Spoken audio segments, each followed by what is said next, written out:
जय हो श्री कृष्ण भगवान की। अथ पंचदशोध्याय।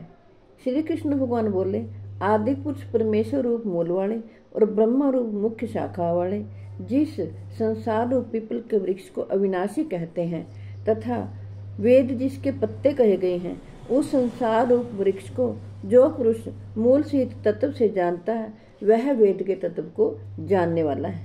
जय हो श्री कृष्ण। श्री कृष्ण भगवान कहते हैं, उस संसार रूप वृक्ष की तीनों गुणों रूप जल के द्वारा बढ़ी हुई एवं विषय भोग रूप कोंपलों वाली देव, मनुष्य और तिरक आदि योनि रूप शाखाएं नीचे और ऊपर सर्वत्र फैली हुई हैं तथा मनुष्य लोक में कर्मों के अनुसार बांधने वाली अहंता, ममता और वासना रूप जड़ें भी नीचे और ऊपर सभी लोकों में व्याप्त हो रही हैं। इस संसार वृक्ष का स्वरूप जैसा कहा है वैसा यहाँ विचार काल में नहीं पाया जाता, क्योंकि ना तो इसका आदि है और न इसका अंत है। जय हो श्री कृष्ण भगवान। तथा ना इसकी अच्छी प्रकार से स्थिति ही है।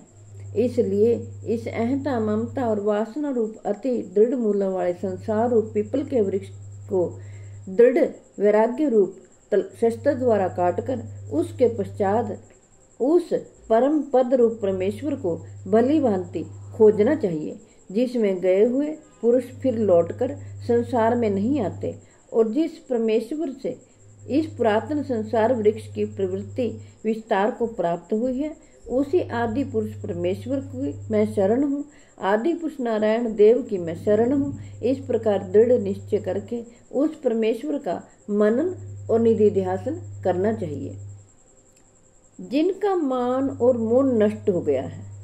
श्री कृष्ण भगवान कहते हैं, जिन्होंने आसक्ति रूप दोष को जीत लिया है, जिनकी परमात्मा के स्वरूप में नित्य स्थिति है और जिनकी कामनाएं पूर्ण रूप से नष्ट हो गई हैं, वे सुख दुख नामक द्वंद्वों से मुक्त ज्ञानी जन उस अविनाशी परम पद को प्राप्त होते हैं।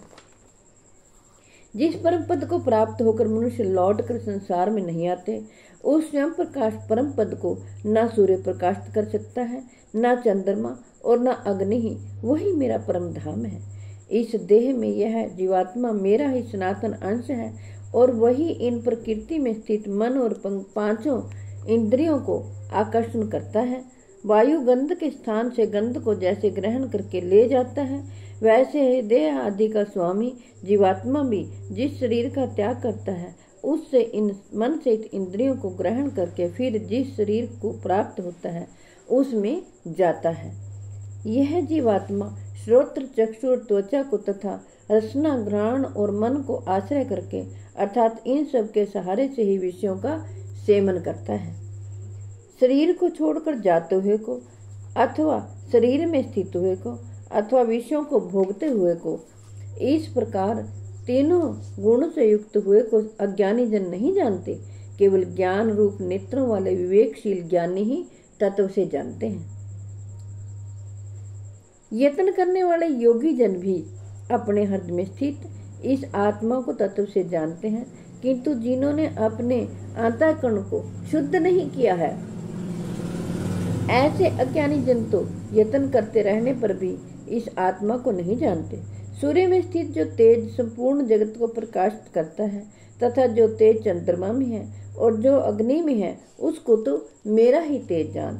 श्री कृष्ण भगवान कहते हैं, और मैं ही पृथ्वी में प्रवेश करके अपनी शक्ति से सब भूतों को धारण करता हूँ और रस स्वरूप अर्थात अमृतमय चंद्रमा होकर संपूर्ण औषधियों को अर्थात वनस्पतियों को पुष्ट करता हूँ। मैं ही सब प्राणियों के शरीर में स्थित रहने वाला प्राण और पान से संयुक्त वैश्वानर अग्नि रूप होकर 4 प्रकार के अन्न को पचाता हूँ। श्री कृष्ण भगवान कहते हैं, मैं ही सब प्राणियों के हृदय में अंतर्यामी रूप से स्थित हूँ तथा मुझसे स्मृति, ज्ञान और अपोहन होता है और सब वेदों द्वारा मैं ही जानने योग्य हूँ तथा वेदांत का कर्ता और वेदों को जानने वाला भी मैं ही हूँ। इस संसार में नाशवान और अविनाशी भी ये 2 प्रकार के पुरुष हैं। इनमें संपूर्ण भूत प्राणियों के शरीर तो नाशवान और जीवात्मा अविनाशी कहा जाता है। इन दोनों से उत्तम पुरुष तो अन्य ही है। जो तीनों लोकों में प्रवेश करके सबका धारण पोषण करता है एवं अविनाशी होने पर भी और परमात्मा इस प्रकार कहा जाता है, क्योंकि मैं नाशवान जड़ वृक्ष क्षेत्र से तो सर्वथा अतीत हूँ और अविनाशी जीवात्मा से भी उत्तम हूँ, इसलिए लोक में और वेदों में भी पुरुषोत्तम नाम से प्रसिद्ध हूँ। श्री कृष्ण भगवान कहते हैं, हे भारत, जो ज्ञानी पुरुष मुझको इस प्रकार तत्व से पुरुषोत्तम जानता है, वह सर्वज्ञ पुरुष सब प्रकार से निरंतर मुझ वासुदेव परमेश्वर को ही भजता है। हे निष्पाप अर्जुन, इस प्रकार यह अति रहस्ययुक्त गोपनीय शास्त्र मेरे द्वारा कहा गया है, इसको तत्व से जानकर मनुष्य ज्ञानवान और कृतार्थ हो जाता है। जय हो श्री कृष्ण। हे कृष्ण गोविंद हरे मुरारे, हे नाथ नारायण वासुदेवाय।